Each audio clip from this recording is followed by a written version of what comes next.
Κυρίες και κύριοι, χαίρετε. Στην εκπομπή μας Υγεία και Κίνηση έχουμε ως στόχο να ενημερωνόμαστε για ό,τι νεότερο υπάρχει στον τομέα της ορθοπαιδικής χειρουργικής. Κοντά μας ο ορθοπαιδικός χειρουργός κ. Νικόλαος Ζερβάκης, στρατιωτικός ιατρός, όπου θα μας μιλήσει για ό,τι νεότερο υπάρχει. Κύριε Ζερβάκη, χαίρετε. Χαίρετε κυρία Τσίντα, χαίρομαι που σας ξαναβλέπω. Και εμείς είμαστε πάρα πολύ χαρούμενοι, γιατί είμαι σίγουρη ότι την ανυπομονησία που έχω εγώ την έχουν και οι τηλεθεατές και θα αναλύσουμε όλα τα θέματα που έτσι κατά καιρούς στην εκπομπή θα θέτουμε. Θέλω όμως πριν ξεκινήσουμε να μιλήσουμε για το πώς ξεκινήσατε. Να σας γνωρίσει και ο κόσμος, σας ξέρουμε κι εμείς, αλλά ακόμα καλύτερα να τα πούμε και στην εκπομπή. Είμαι παιδί της επαρχίας, γεννήθηκα και μεγάλωσα στην Καλαμάτα, εκεί πήγα σχολείο και έκανα τη βασική μου εκπαίδευση. Έδωσα πανελλήνιες εξετάσεις και μπήκα μεταξύ των πρώτων στη στρατιωτική ιατρική σχολή, γνωστή σήμερα ως ΣΑΣ. Που από ό,τι είδαμε έχει και πολύ υψηλές βάσεις, νομίζω τις υψηλότερες βάσεις στη συγκεκριμένη σχολή. Στις τελευταίες πανελλήνιες εξετάσεις όλα τα τμήματα της ΣΑΣ, το ιατρικό, το ιατρικό, το φαρμακευτικό, το κτηνιατρικό, των νομικών συμβούλων και το οικονομικό είχαν τις υψηλότερες βάσεις από όλες τις σχολές. Γι' αυτό εμείς οι Σασίτες θέλουμε να πενέψουμε λίγο τον εαυτό μας και λέμε ότι στη δικιά μας τη σχολή εισέρχονται οι άριστοι των αρίστων. Πολύ σημαντικό νομίζω εγώ για την ιδιότητά σας και για να το ακούει και ο κόσμος να είναι ακόμα πιο ασφαλής. Τέλειωσα την πανεπιστημιακή μου εκπαίδευση στη Θεσσαλονίκη, όπου εκεί εδρεύει η σχολή μας. Πήρα πτυχία από το Αριστοτέλειο Πανεπιστήμιο. Μετά, με εσωτερικές εξετάσεις που δίνουμε εμείς στο στρατό, πήρα την ειδικότητα της ορθοπαιδικής χειρουργικής. Έκανα την εκπαίδευσή μου εν μέρει στη στρατιωτικά νοσοκομεία και ένα μεγάλο τμήμα στην ενιαία τότε Ορθοπαιδική Πανεπιστημιακή Κλινική της Αθήνας, υπό τον καθηγητή Παναγιώτη Σουκάκο. Και μετά έκανα με υποτροφία του Ελληνικού Στρατού μετεκπαίδευση σε ένα από τα μεγαλύτερα νοσοκομεία της Ευρώπης και της Μεγάλης Βρετανίας, στο Στάνμορ, στο Λονδίνο. Εξειδίκευση πάνω στον τομέα της χειρουργικής ανακατασκευής μεγάλων αρθρώσεων, ιδίως του ισχύου και του γόνατος. Στη σημερινή μας εκπομπή θα μιλήσουμε για την αρθροπλαστική ισχύου. Κύριε Ζερβάκη, τι είναι η οστεοαρθρίτιδα ισχύου που μπορεί να προκαλέσει και να φτάσει μέχρι και σε επίπεδο αρθροπλαστικής ισχύου? Η οστεοαρθρίτιδα είναι μια συνηθισμένη πάθηση στη σύγχρονη εποχή. Σημαίνει καταστροφή της άρθρωσης του ισχύου. Και στο τελευταίο στάδιο θα οδηγηθούμε στην αντικατάσταση της φθαρμένης άρθρωσης με μια τεχνητή άρθρωση που είναι ουσιαστικά επέμβαση της αρθροπλαστικής του ισχύου. Μάλιστα. Τους ασθενείς τι τους προβληματίζει, ο πόνος δηλαδή πώς ξεκινάει? Η ορθοπαιδική χειρουργική κυρίως έχει σχέση με την ποιότητα ζωής. Άρα αυτό το οποίο έρχονται και ζητάνε από τον γιατρό τους είναι η ανακούφιση από τον πόνο. Η ανακούφιση από τον πόνο μπορεί να προέρθει στα αρχικά στάδια με κάποια συντηρητικά μέσα, δηλαδή με κάποια φάρμακα, με λίγο φυσικοθεραπεία. Αλλά δυστυχώς, όσο περνάει ο καιρός και η πάθηση εξελίσσεται, γιατί δυστυχώς είναι μια εξελισσόμενη πάθηση, τότε αυξάνει ο πόνος, αυξάνει η δυσκινησία, δεν μπορούν να ευχαριστούν τις καθημερινές τους δραστηριότητες, τα χόμπι τους, την οικογένειά τους. Και πλέον αρχίζουμε να ζητάμε πιο ριζικές λύσεις. Και βέβαια, όταν ο πόνος φτάσει στο τελευταίο στάδιο, που σημαίνει πόνο κατά τη διάρκεια της ξεκούρασης και ιδίως τη νύχτα, τότε οδηγούμαστε εξ ανάγκης στην αντικατάσταση της φθαρμένης άρθρωσης με μια τεχνητή άρθρωση. Μάλιστα. Ψάχνοντας στο διαδίκτυο, διαβάσαμε για άλμης, για άμμης, για πάρα πολλές τεχνικές, τις οποίες είμαι σίγουρη ότι ο κόσμος μας παρακολουθεί δεν μπορεί να εξηγήσει και δεν μπορεί και να καταλάβει. Θέλετε να μας μιλήσετε λοιπόν για αυτές, να μας τις εξηγήσετε, και πόσο μάλλον όταν η αρθροπλαστική ισχύου είναι χωρίς να μπορέσουμε να την αποφύγουμε, τι πρέπει να γίνει σε αυτή την περίπτωση και πόσο σημαντικό ρόλο παίζει η τεχνική? Έχετε δίκιο να ρωτάτε. Είναι μια ερώτηση που μου κάνουν και εμένα πάρα πολύ συχνά. Με παίρνουν στο ιατρείο οι ασθενείς και με ρωτάνε: γιατρέ μου κάνετε άμμης, γιατρέ μου κάνετε άλμης, κάνετε εκείνο, κάνετε τ' άλλο. Έχουν φτάσει οι ασθενείς να ρωτάνε τεχνικές λεπτομέρειες που δεν νομίζω ότι είναι η βάση του προβλήματος. Μπορούμε να δούμε, για να δώσουμε απαντήσεις σε αυτά, θα πρέπει να ξεκινήσουμε να αναλύσουμε την πάθηση. Μπορούμε να δούμε την πρώτη φωτογραφία που δείχνει πώς φαίνεται απεικονιστικά αυτή η οστεοαρθρίτιδα, που σημαίνει διάβρωση των χόνδρων, των οστικών επιφανειών, κίστη στο οστό, και αυτό δημιουργεί ουσιαστικά μια αγκύλωση στην άρθρωση. Εμείς λοιπόν πρέπει να τοποθετήσουμε στη συγκεκριμένη άρθρωση μια τεχνητή άρθρωση, η οποία να δουλεύει πάρα πολύ καλά και να κρατήσει στο χρόνο, να μην φθήρεται δηλαδή, και να επανέλθει ο ασθενής στην κανονική του ζωή χωρίς να πονάει. Το πώς θα επιτευχθεί αυτό είναι θέμα της καθαρά της τεχνικής, γιατί είπαμε ότι η ιατρική είναι επιστήμη, δηλαδή έχει σχέση με το να γνωρίζουμε τι κάνουμε και γιατί το κάνουμε. Το δεύτερο όμως το κομμάτι της, η χειρουργική, όσον αφορά το χειρουργικό κομμάτι, είναι και τέχνη. Δηλαδή ο γιατρός πρέπει να είναι πολύ καλός τεχνίτης, να είναι, ας το πούμε λαϊκά, και καλός μάστορας. Το πώς λοιπόν θα μπορέσει να βάλει την τεχνητή άρθρωση σε σωστή θέση, ώστε αυτή να δουλέψει άψογα, είναι θέμα καθαρά της τεχνικής. Εκεί λοιπόν υπησέρχονται τα θέματα τόσο των υλικών που χρησιμοποιούμε, όσο και των τεχνικών. Μπορούμε να δούμε την επόμενη φωτογραφία, όπου εδώ φαίνεται απεικονιστικά πώς έχει αφαιρεθεί ένα κομμάτι από την χαλασμένη άρθρωση και πώς φαίνεται η τεχνητή άρθρωση. Η επόμενη φωτογραφία παρακαλώ. Εδώ είναι σε μια ακτινογραφία. Ποιες μορφές έχουμε από αυτή την αρθροπλαστική? Είναι η κλασική αρθροπλαστική στη δεξιά ακτινογραφία και η αρθροπλαστική επιφανείας, που είναι οι νεότερες τεχνικές που έχουν σχέση για νεότερους ασθενείς. Γιατί θέλουμε τα υλικά αυτά να κρατήσουν στο δυνατόν για μεγαλύτερο χρονικό διάστημα. Και το πόσο θα κρατήσουν τα υλικά εξαρτάται από την τεχνική που θα του βάλει ο γιατρός και από το πόσο λιγότερο κόκαλο θα καταστρέψουμε κατά τη διάρκεια της εγχείρησης. Γιατί κακά τα ψέματα, την ώρα που προσπαθούμε να βάλουμε την τεχνητή άρθρωση, αφαιρούμε ένα κομμάτι από το οστό. Μπορούμε να δούμε την επόμενη φωτογραφία. Συγγνώμη γιατρέ μου, να γυρίσουμε λίγο, να σας διακόψω, να γυρίσουμε στην προηγούμενη φωτογραφία και να πούμε ότι παίζει ρόλο το υλικό που χρησιμοποιούμε. Που χρησιμοποιεί μάλλον ο γιατρός για την ανθεκτικότητα, αλλά και ο τρόπος που το ουσιαστικά ενσωματώνει.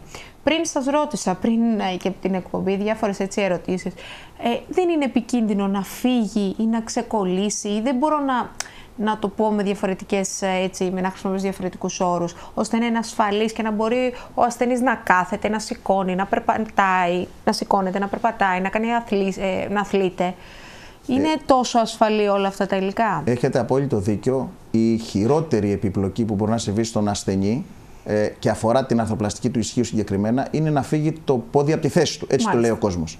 Αυτό έχει βρεθεί σε διάφορες εργασίες, ότι σε μια δεκαετία με τις κλασικές τεχνικές και με τα κλασικά υλικά το ποσοστό είναι κοντά στο 12%. Είναι πολύ ψηλό. Υπάρχουν καινούρια δεδομένα πάνω σε παλιές γνώσεις, οι οποίες όμως εξειδικεύτηκαν και βελτιώθηκαν, με καινούρια μοντέλα που μας δίνουν μεγάλη ασφάλεια, ώστε να έχουμε κατεβάσει το ποσοστό του εξαρθρήματος κάτω από 1%. Και είναι κάτι που θα το δείξουμε σήμερα, που το εφαρμόζουμε με πολύ μεγάλη επιτυχία και θα ενημερώσουμε τους ασθενείς μας. Εδώ βλέπουμε λοιπόν ένα συνδυασμό υλικών που μπορούμε να χρησιμοποιήσουμε σε μια τεχνητή άρθρωση. Όλα αυτά έχουν σχέση με την ηλικία του ασθενούς, με το πόσο καλό κόκαλο έχει, με το πόσα χρόνια υπολογίζουμε να κρατήσει άρθρωση, με το πόσο σύντομα θέλουμε να κινητοποιηθεί. Όλα αυτά έχουν σχέση και θα τα υπολογίσει ο γιατρός στον προεγχειρητικό του σχεδιασμό. Θα πρέπει να σημειώσουμε ότι τίποτα δεν γίνεται στην τύχη, όλα γίνονται με σχέδιο. Το σχέδιο είναι το μυστικό της επιτυχίας, η γνώση, η καλή εκπαίδευση και ο προγραμματισμός είναι τα μυστικά της επιτυχίας. Να αφήνουμε δηλαδή όσο το δυνατόν λιγότερα πράγματα στην τύχη, ούτως ώστε να έχουμε το μέγιστο και καλύτερο δυνατό αποτέλεσμα τόσο για τον ασθενή μας όσο και για μας, για την ικανοποίησή μας. Μάλιστα. Εδώ μπορούμε να δούμε τη συγκεκριμένη αρθροπλαστική διπλής κινήσεως, την οποία εφαρμόζουμε εμείς εδώ και πάνω από 2 χρόνια. Είμαστε πρωτοπόροι νομίζω στην Ελλάδα, έχουμε το μεγαλύτερο αριθμό. Βλέπουμε στο βίντεο ότι μια κλασική αρθροπλαστική έχει ένα συγκεκριμένο όριο που μπορεί να επιτρέψει κίνηση και μετά φεύγει από τη θέση της, ενώ αυτή που εμείς χρησιμοποιούμε έχει μεγαλύτερο εύρος κινήσεως. Είναι μια παλιά γνώση, είναι ένα γαλλικό σκεπτικό, ένα γαλλικό μοντέλο το οποίο έχει εξελιχθεί, το οποίο έχει βελτιωθεί πάρα πολύ στα υλικά και στο σχεδιασμό. Είναι η φιλοσοφία, όπως είπαμε, γαλλική. Την έχουν ενστερνιστεί και οι μεγαλύτερες εταιρείες και οι αμερικάνικες. Απλώς υπάρχει ένα πρόβλημα, γιατί επειδή είναι ειδικό σχεδιασμός και ειδικό υλικό, είναι ακριβότερο από το κανονικό, με αποτέλεσμα αυτή τη στιγμή στην Ελλάδα, στη χώρα μας, να έρχεται μόνο ένα μοντέλο. Τα υπόλοιπα οι εταιρείες δεν τα φέρνουν για λόγους κόστους, γιατί όπως αντιλαμβανόμαστε είμαστε σε μια περίοδο κρίσης και το κόστος μετράει πάρα πολύ. Εμείς όμως έχουμε τη δυνατότητα, με μια ειδική συμφωνία που έχουμε κάνει, να τα φέρνουμε σε σχετικά λογικές τιμές και να μπορούμε να τα εφαρμόζουμε στους ασθενείς μας. Μα να σκεφτούμε αυτό το σημείο, συγγνώμη γιατρέ μου, ότι χρησιμοποιώντας ένα μη αξιόπιστο υλικό έχουμε μεγάλο κίνδυνο επιπλοκής.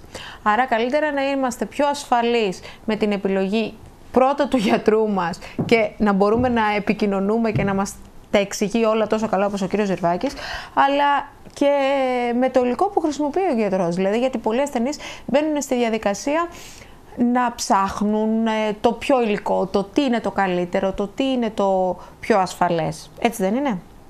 Εδώ φτάνουμε λοιπόν στο θέμα των τεχνικών. Όλες οι τεχνικές, και οι άμεις και οι άλμεις και οι οπίστιες που ήταν παλιότερα και τώρα ξανάρχονται στη μόδα, όλες είχαν αυτό το στόχο.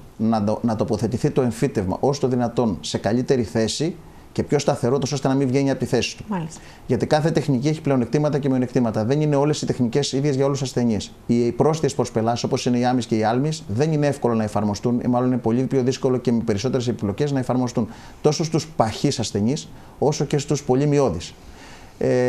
Αυτά βέβαια πολλές φορές δεν τα εξηγούν στους ασθενείς. Η άμυση είναι μια τεχνική, όλες οι τεχνικές είναι πάρα πολύ καλές, αλλά έχουν πλεονεκτήματα και μειονεκτήματα. Απλώς πρέπει στον κάθε ασθενή να εξηγήσεις τι ταιριάζει σε αυτόν, ποιο είναι το καλύτερο και τι του προτείνεις εσύ για να έχει το καλύτερο αποτέλεσμα. Έχει μεγάλη σημασία να εμπιστευτεί ο ασθενής τον γιατρό του, να τα συζητήσει μαζί του και από τη στιγμή που θα τον επισκεφτεί να τον αφήσει αυτόν να κάνει την επιλογή, γιατί σίγουρα ο γιατρός γνωρίζει λεπτομέρειες που δεν γνωρίζει ο ασθενής και θα πάρει την καλύτερη απόφαση για τον ασθενή του.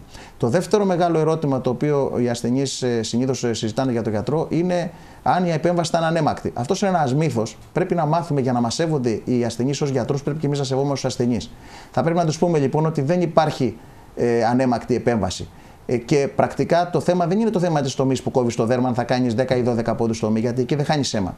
Το αίμα το χάνεις όταν προετοιμάζεις το κόκαλο. Για να μπουν λοιπόν αυτά τα εμφυτεύματα, όπως πολύ καλά με ρωτήσατε πριν, πώς μπορούμε να τα σταθεροποιήσουμε, για να μπουν αυτά λοιπόν τα εμφυτεύματα σωστά στο κόκαλο, χρειάζεται να το ξύσεις το κόκαλο με ειδικά εργαλεία. Εκεί λοιπόν γίνεται η απώλεια του αίματος.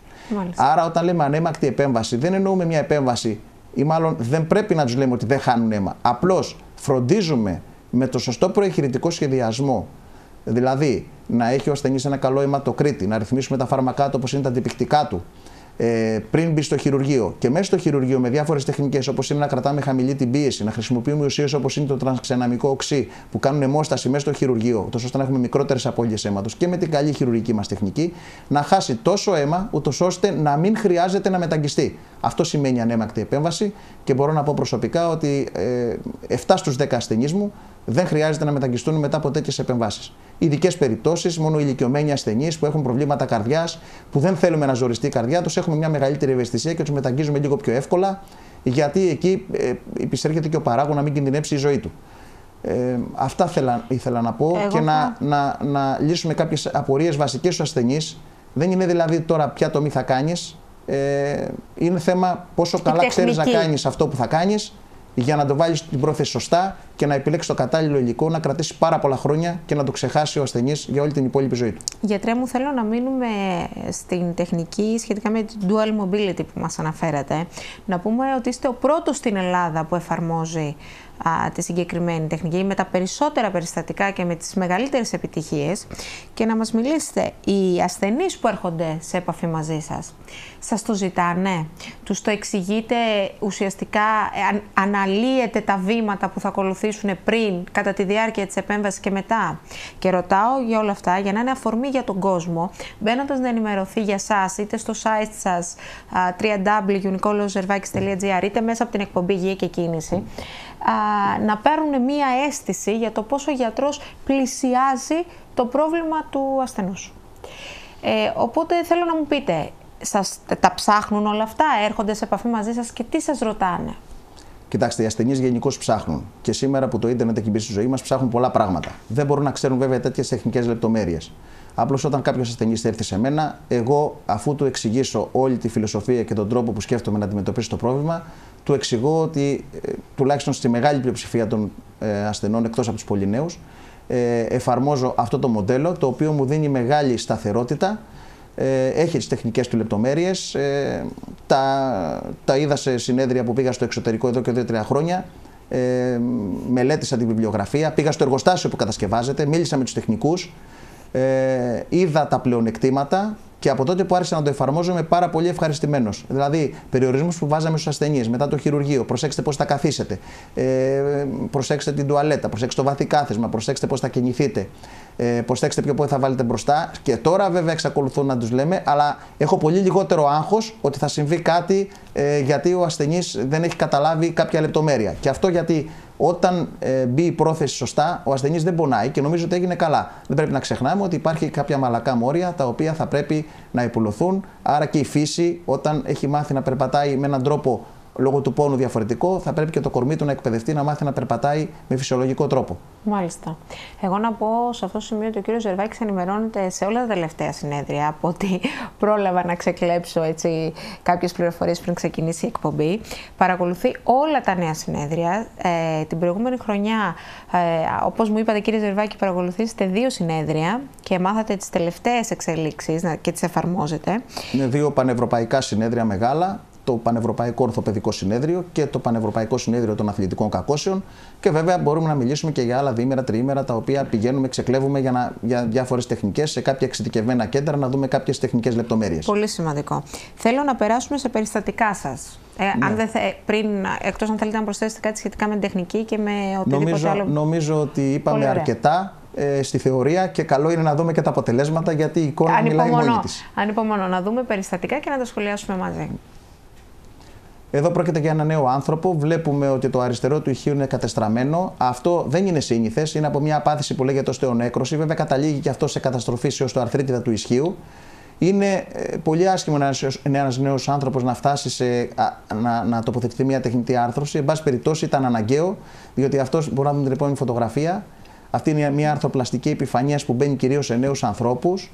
Μας δίνει μεγάλη κινητικότητα, ένα σχεδόν φυσιολογικό εύρος κίνησης. Αυτός ο άνθρωπος ήταν ένα νέο παιδί γύρω στα 40, είχε 2 παιδιά μικρά, πονούσε τόσο πολύ που δεν μπορούσε να τα πάρει ούτε αγκαλιά. Ήταν ένας δυστυχισμένος άνθρωπος και μπορούμε να δούμε μερικές εικόνες πώς περπατούσε πριν. Από το βίντεο βλέπουμε μια μεγάλη χολότητα, σχεδόν δεν μπορούσε να κάτσει. Και σίγουρα δεν θα μπορούσε και να σηκώσει και τα παιδάκια του, έτσι. Δεν μπορούσε. Μπορούμε να δούμε 1-1,5 μήνα μετά την επέμβαση πόσο έχει βελτιωθεί η κινητικότητά του. Σχεδόν περπατάς και δεν καταλαβαίνεις ότι έχει χειρουργηθεί. Μάλιστα. Και βέβαια το επόμενο που είναι και το εντυπωσιακό, ότι αυτός ο άνθρωπος μπορεί να κάνει ένα βαθύ κάθισμα που πλέον είναι πάρα πολύ δύσκολο για μια τεχνητή άρθρωση. Τον βλέπουμε τον άνθρωπο αυτό να κάνει σχεδόν κάτι που δεν μπορεί να το κάνει μια τεχνητή άρθρωση. Αυτό ήταν λοιπόν ένα άριστο αποτέλεσμα. Ο ασθενής είναι πολύ ευτυχισμένος, έχει επανέλθει στην κανονική του ζωή, κάνει τα πάντα και εγώ είμαι πολύ ευτυχισμένος που μπορέσα να τον βοηθήσω. Πολύ σημαντικό αυτό και νομίζω και συγκινητικό στη συγκεκριμένη περίπτωση. Να δούμε άλλο περιστατικό, παρακαλώ. Εδώ έχουμε μια κυρία ηλικιωμένη με μια ανατομική διομορφία, το λεγόμενο κοξαβάρα, δηλαδή έχει ρευά ισχύ από την κατασκευή της. Αυτά είναι τεχνικά πολύ δύσκολα τα χειρουργεία. Είχε καταστραφεί η κεφαλή του μυριαίου δεξιά. Μου τη φέραν στο φορείο. Έγινε μια επέμβαση με αυτό το μοντέλο που σας λέω της διπλής αρθροπλαστικής. Μπορούμε να δούμε τη φωτογραφία την επόμενη, που έχει τοποθετηθεί πολύ άρτια και μπορούμε να τη δούμε περίπου 1,5 μήνα μετά την επέμβαση πόσο άνετα κινείτο και περπατούσε. Μάλιστα, για να το δούμε. Έτσι, ήταν και ελαφριά, οπότε κινήθηκε πάρα πολύ γρήγορα. Μάλιστα. Είναι μια κυρία η οποία... Ναι, έχει ξεχάσει. Δηλαδή, έχω να τη δω τώρα, την έχω χειρουργήσει πάνω από 5 χρόνια, δεν με έχει ενοχλήσει, που σημαίνει ότι είναι καλά. Ήρθε δηλαδή μόνο από τα χειρητικά. Όταν οι ασθενείς είναι καλά, δεν σε ενοχλούν. Σε παίρνουν καμιά φορά, σου πούν χρόνια πολλά στη γιορτή σου ή τις γιορτές και αυτά. Αυτό είναι πολύ σημαντικό. Λοιπόν, άλλο περιστατικό, παρακαλώ. Να δούμε ακόμα ένα περιστατικό ενδιαφέρον. Έχουμε μια περίπτωση και αυτή από τις πολύ δύσκολες. Είναι δυσπλαστικά ισχύα σε μια νέα σχετικά γυναίκα. Δηλαδή σημαίνει έχει γεννηθεί με πρόβλημα. Αυτά είναι τεχνικά πάρα πολύ δύσκολα χειρουργία. Η συγκεκριμένη ήταν νοσηλεύτρια. Της λέγανε, ήταν δηλαδή μες στο χώρο, ήξερε, είχε ρωτήσει πολλούς γιατρούς. Της λέγανε να μην χειρουργηθεί γιατί έχει κίνδυνο να μείνει ανάπηρη. Θέλω να δούμε την ακτινογραφία μετά τα χειρουργία, γιατί τις έκανα, με εμπιστεύτηκε και τις χειρούργησα και τα 2 ισχύα. Βλέπουμε λοιπόν ότι έχουν επανέλθει σχεδόν πλήρως στο φυσιολογικό. Και επειδή όταν μπει στη θέση του την ψήλωσε και 3-4 πόντους, ήταν και πολύ ευτυχισμένη. Έτσι, και μπορούμε να τη δούμε μετά να περπατάει μετά από 2-3 μήνες. Σχεδόν φυσιολογικά, παρόλο που όλη στη ζωή ποτέ δεν είχε περπατήσει φυσιολογικά. Ναι. Είναι μια ευτυχισμένη ασθενής. Να πούμε ότι η συγκεκριμένη περίπτωση ήταν πάρα πολύ δύσκολη. Τα δυσπλαστικά ισχύουν από τα πάρα πολύ δύσκολα. Μάλιστα. Εδώ έχουμε ένα άλλο περιστατικό με μια κλασική οστεοαρθρίτιδα, η οποία, αυτό που θα ήθελα να πω είναι ότι πολλές φορές βλέπεις μια ακτινογραφία που δεν σου δίνει την εικόνα ότι είναι τόσο πολύ προχωρημένη, όμως ο ασθενής πονάει. Υπάρχει μια βασική αρχή, δεν θεραπεύουμε τις φωτογραφίες, θεραπεύουμε τους ασθενείς. Από την κλινική λοιπόν εξέταση κατάλαβα ότι η ασθενής υπέφερε πάρα πολύ, Η κλινική της εικόνα, ο πόνος ήταν πολύ μεγαλύτερος από την ακτινογραφία, από ό,τι μπορούσα να υπολογίσω στην ακτινογραφία. Πιθανόν και γι' αυτό κάποιοι άλλοι συνάδελφοι την καθυστερούσαν να χειρουργηθεί. Αποφασίσαμε, με εμπιστεύτηκε να χειρουργηθεί και μπορούμε να δούμε την ακτινογραφία μετά το χειρουργείο, που είναι άρτια τοποθετημένη πάλι με αυτή την καινούργια της διπλής κινήσεως κεφαλή που μας δίνει μεγάλη ασφάλεια, και μπορούμε να τη δούμε και να περπατάει ένα μικρό χρονικό διάστημα μετά την επέμβαση. Εδώ βλέπουμε την ακτινογραφία που φαίνεται πόσο καλά ευθυγραμμισμένα είναι τα υλικά. Αυτά θα πρέπει να πούμε ότι κανένα μηχάνημα, κανένα ρομπότ δεν μπορεί να τα βάλει. Πρέπει το feeling του γιατρού, η τεχνική του, η γνώση του, η εκπαίδευσή του να σου δώσει τη δυνατότητα να μπει σωστά η αρθροπλαστική, ούτως ώστε να κρατήσει πάρα πολλά χρόνια. Εγώ να πω στο σημείο αυτό ότι παίζει και η εμπειρία του γιατρού πολύ σημαντικό ρόλο. Σαφώς. Γιατί ο κύριος Ζερβάκης είναι από τους πρώτους στην Ελλάδα με τα μεγαλύτερα ποσοστά επιτυχία στην αρθροπλαστική ισχύου και γόνατος. Αλλά να δούμε και παρακάτω. Και μπορούμε να τη δούμε να περπατάει με πολύ μεγάλη χάρη, θα έλεγα. Πολύ ωραία. Να πούμε ότι κύριε Ζερβάκη ξεχωρίζεται. Υπάρχουν πολλοί και καλοί επιστήμονες, αλλά και ο κύριος Ζερβάκης, έτσι να το πούμε και εμείς αυτό, από τη δική μας πλευρά, τη δική μας γνώμη. Το τελευταίο περιστατικό που είδαμε είναι μια κυρία η οποία είχε την καλοσύνη να μας μιλήσει και να μας εξιστορήσει, ας το πούμε, την εμπειρία της με τον κύριο Ζερβάκη. Κυρία Ελένη, είστε εδώ για να μιλήσουμε για την εμπειρία σας πάνω στην αρθροπλαστική ισχύου και φυσικά τη συνεργασία με τον κύριο Ζερβάκη. Πείτε μας πώς αισθανθήκατε. Το πρόβλημα ήταν μεγάλο, πονούσατε πάρα πολύ. Λοιπόν, ποιο ήταν το βήμα που κάνατε? Θα μου μιλήσετε? Βεβαίως. Το πρόβλημα ήταν 2 ετών συνεχόμενο, χωρίς να ξέρω ότι πρέπει να χειρουργηθώ από το ισχύο. Μάλιστα. Ταλαιπωριόσταν χωρίς να έχετε Ναι, είχα ταλαιπωρηθεί χωρίς να μου έχει προτείνει κάποιος γιατρός συγκεκριμένο ότι πρέπει να γίνει επέμβαση. Ενώ σας παρακολουθούσε κάποιος γιατρός? Μάλιστα. Με παρακολουθούσαν διάφοροι γιατροί. Μάλιστα. Επισκεφθήκατε τον κύριο Ζερβάκη? Επισκέφτηκα τον κύριο Ζερβάκη, τον οποίον μου τον σύστησε η αδελφή μου κατόπιν συστάσεως μιας φίλης της, στρατιωτικού γυναίκα. Μάλιστα. Που είχε πάει πάρα πολύ καλά σε αρθροπλαστική γονάτου. Είχε κάνει αρθροπλαστική στο γόνατο και εσείς είχατε... Μάλιστα. Οπότε τον επισκέφτηκα στο ιατρείο του με τις ακτινογραφίες μου. Είδε ότι πρέπει να χειρουργηθώ το γρηγορότερο. Όχι μόνο, ήταν δηλαδή γρήγορο ότι πρέπει να γίνει. Βεβαίως. Και απεφάσισα εκείνη τη στιγμή, διότι μου άρεσε πολύ ο χαρακτήρας του, η σιγουριά του, και σκέφτηκα ότι πρέπει να χειρουργηθώ μόνο σε αυτόν τον γιατρό. Μάλιστα. Κλείσαμε κάποιο ραντεβού, σε 5 μέρες έγινε η επέμβαση. Μάλιστα. Μετά την επέμβαση θέλω να μου πείτε. Μετά την επέμβαση δεν είχα κανένα πόνο. Επειδή όμως είχα ορισμένα κιλά παραπάνω από ό,τι πρέπει σε αυτές τις επεμβάσεις, πρόσεχα περισσότερο. Μάλιστα. Από μόνη μου. Ο γιατρός ήρθε κατοίκον, μου έκοψε και τα ράματα. Πολύ σημαντικό νομίζω και αυτό. Πέταξα έτσι. και το πίσε 1 μήνα και το μπαστούνι. Έχω κάνει πάνω από 100 μπάνια θαλάσσια μόνη μου. Τώρα, πότε χειρουργηθήκατε, κυρία Ελένη? 25 Νοεμβρίου. 25 Νοεμβρίου που μας πέρασε, εννοείται. Βεβαίως. Κάνω ψαροντούφεκο. Μάλιστα, να πούμε ότι είναι αρχή τη σεζόν, οπότε ναι, είναι... ακριβώς. Έτσι. Δεν έχω κανένα πόνο. Μάλιστα. Και αισθάνομαι ότι έχω καλύτερη ποιότητα ζωής. Πολύ σημαντικό νομίζω. Βεβαίως. Και οι σχέσεις σας με τον κύριο Ζερβάκη εξακολούθησε, φαντάζομαι? Εξακολουθούν να είναι επισκέψεις για να ελέγξει την κατάσταση. Πολύ ωραία. Κυρία Ελένη, σας ευχαριστούμε πολύ. Να είστε καλά, και εγώ σας ευχαριστώ πάρα πολύ, και τον γιατρό ιδιαίτερα. Κύριε Ζερβάκη, σας ευχαριστούμε. Ευχαριστώ και εγώ.